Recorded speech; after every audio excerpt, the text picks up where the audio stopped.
There is a private hospital, and I hope some of you have been there. There is a private hospital that now gives patients a maximum of 7 minutes in the consultation room.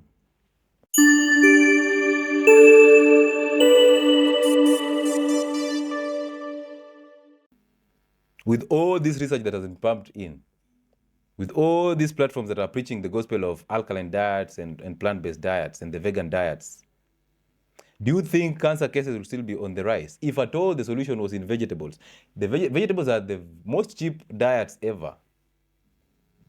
All of us can actually go on vegetables and we'll... Anyway. So your blood pH is between 7.35 to 7.45. That is basically a neutral pH.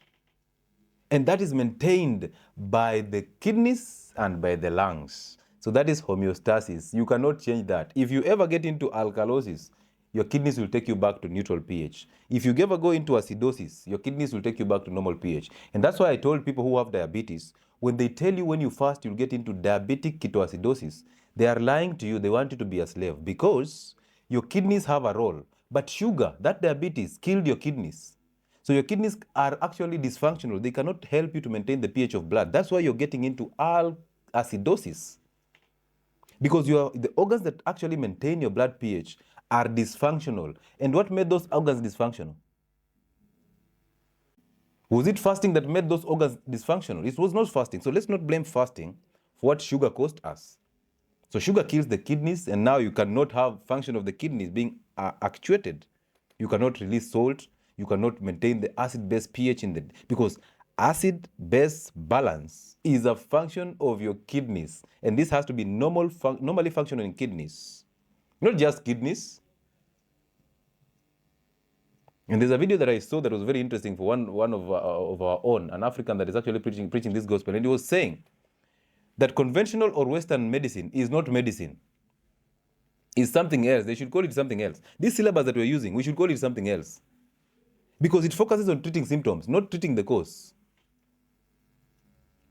And that gentleman was actually saying, like, if you have a problem with the kidneys, instead of these guys fixing the kidneys, they go ahead and remove that kidney.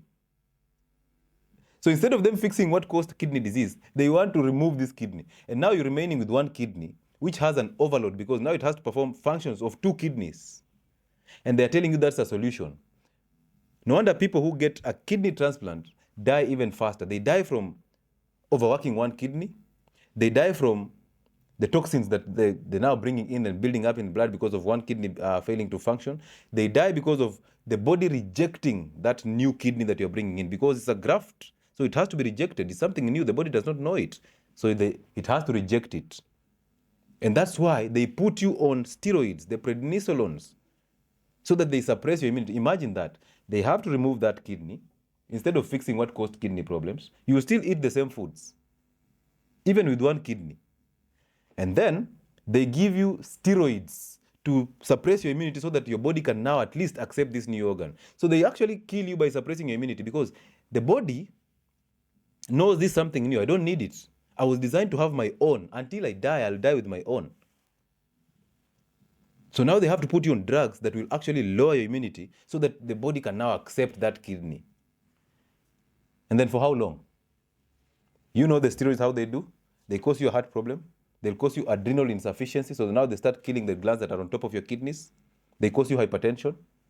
They cause you weakness in bones. And then what you'll come back is you'll start having weak bones and you'll get the hip fractures. Once you get the hip fractures, of course, we have hip surgery for you. Very expensive surgery. And again, we now have drugs. And one of the drugs that is actually used to help you not to get clotting after having a hip surgery is called dabigatran. Check that out. That is a very expensive drug. My friends, that is a very expensive drug. That's why you can work for 40 years making a lot of money, but one disease will clear you out so fast in 1 week. Those pockets will be empty in 1 week. Ask people who are doing dialysis, 3 sessions in a week, 10,000 per session. That is 30,000 for 3 sessions in 1 week. That is 30,000. That is somebody's salary, a monthly salary, 30,000. Now that is 1 week, multiply by 4. That is 120,000. Somebody's salary, a senior manager, that is your salary in a month. So simply, you're going to work. As you work, that money has already had an exit because you're working knowing I have to go for dialysis. Those sessions are going to clear you up so fast in 1 week, my friend. Dialysis.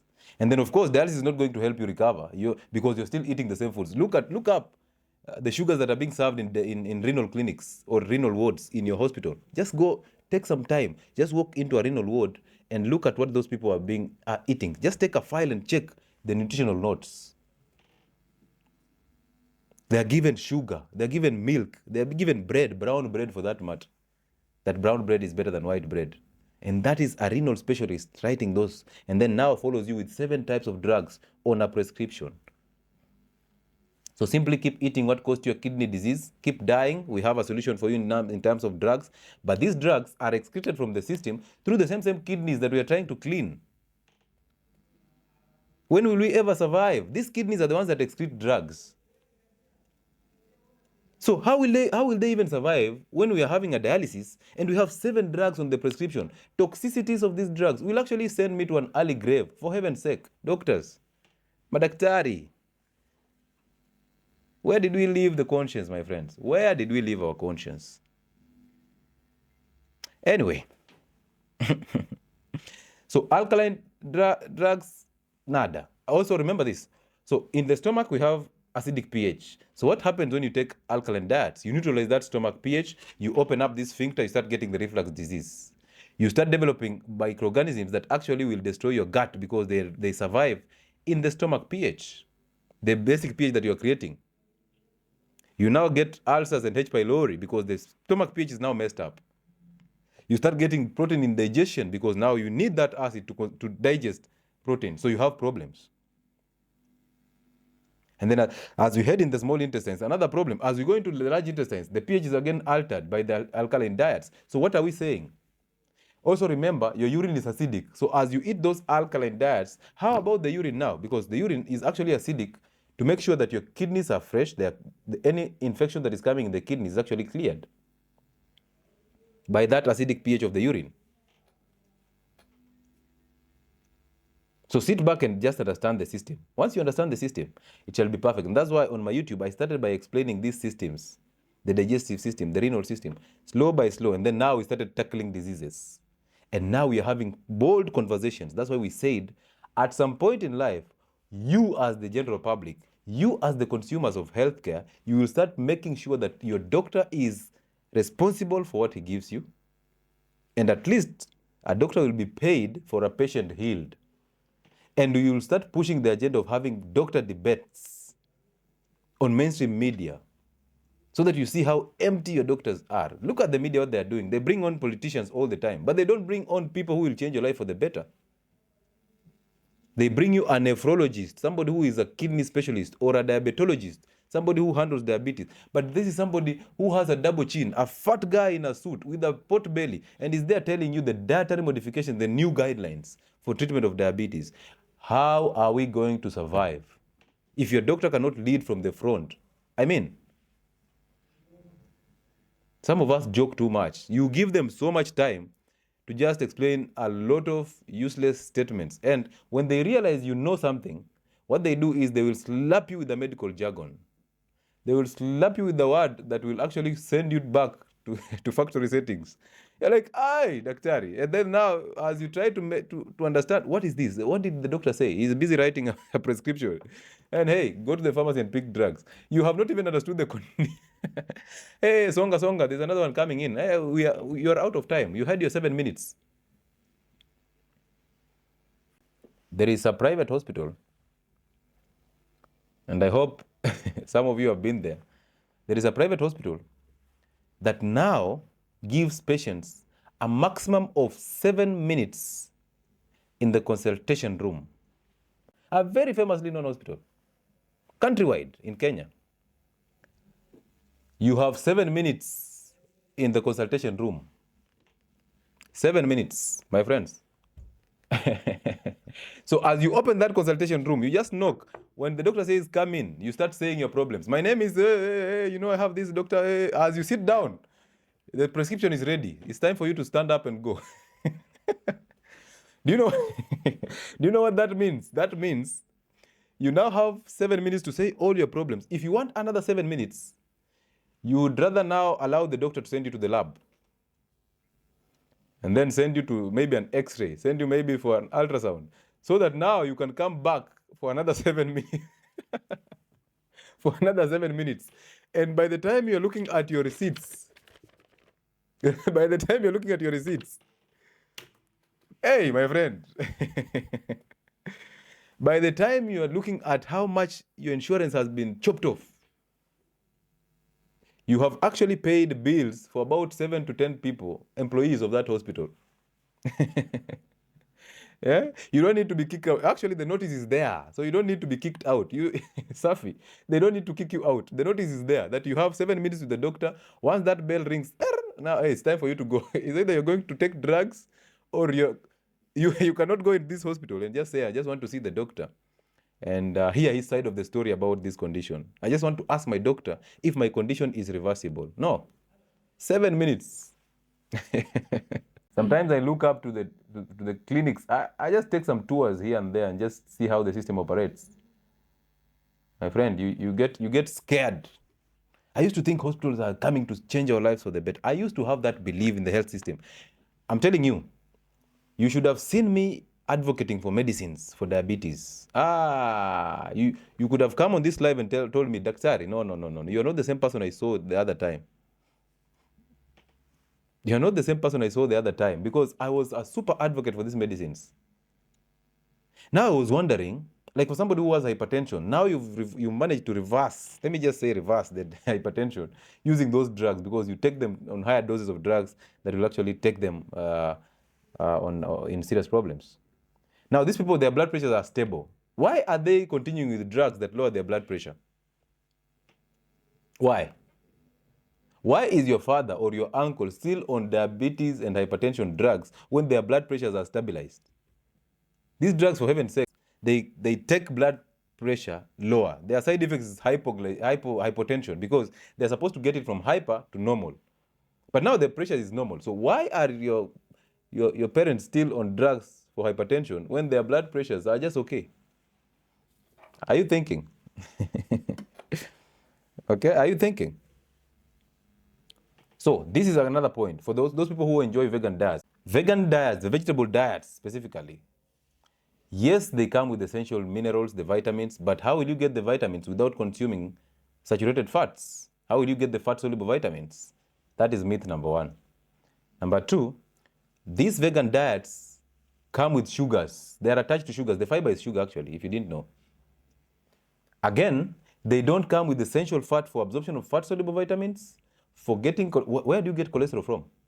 The animal proteins are the ones that have 9 essential amino acids, the whole profile of amino acids, the profile. These amino acids are actually used to synthesize energy. Therefore, you can get energy without eating carbohydrates. That is called gluconeogenesis. You get glucose from other sources that are not carbohydrates. So for the carbohydrate addicts, it's time to say no to carbohydrates. You don't get glucose only from carbs. You get glucose also from proteins and fats. And actually, fats gives you a lot of energy or calories as compared to the carbs. Then you get that energy from the protein. You get the amino acids that will form structural proteins that will repair your muscles. If you're a gym person, if you're involved in heavy activity, those muscle tears are supposed to be replenished. And that happens by eating animal proteins. Again, amino acids will be used to form neurotransmitters. For example, the one that I use all the time, somebody who has depression, anxiety, and all these bipolar diseases, they have a deficiency in a neurotransmitter that is called serotonin. Serotonin comes from an amino acid that is called tryptophan. This is where most of you will sit on the window. So serotonin is a neurotransmitter. It regulates your biological functioning. It regulates mood and sleep. So if you don't have that serotonin, you will end up getting so much moodness. You'll end up getting depression. You'll end up getting bipolar. That's why the drugs for treating depression are actually targeting this neurotransmitter called serotonin. They are selective serotonin reuptake inhibitors. Don't worry about cramming that. So this serotonin is actually coming from tryptophan. That is an amino acid. This amino acid is actually coming from fatty red meat. I am not saying people who eat vegetables will end up getting psychosis. Those people who have taken antidepressants, they know those drugs.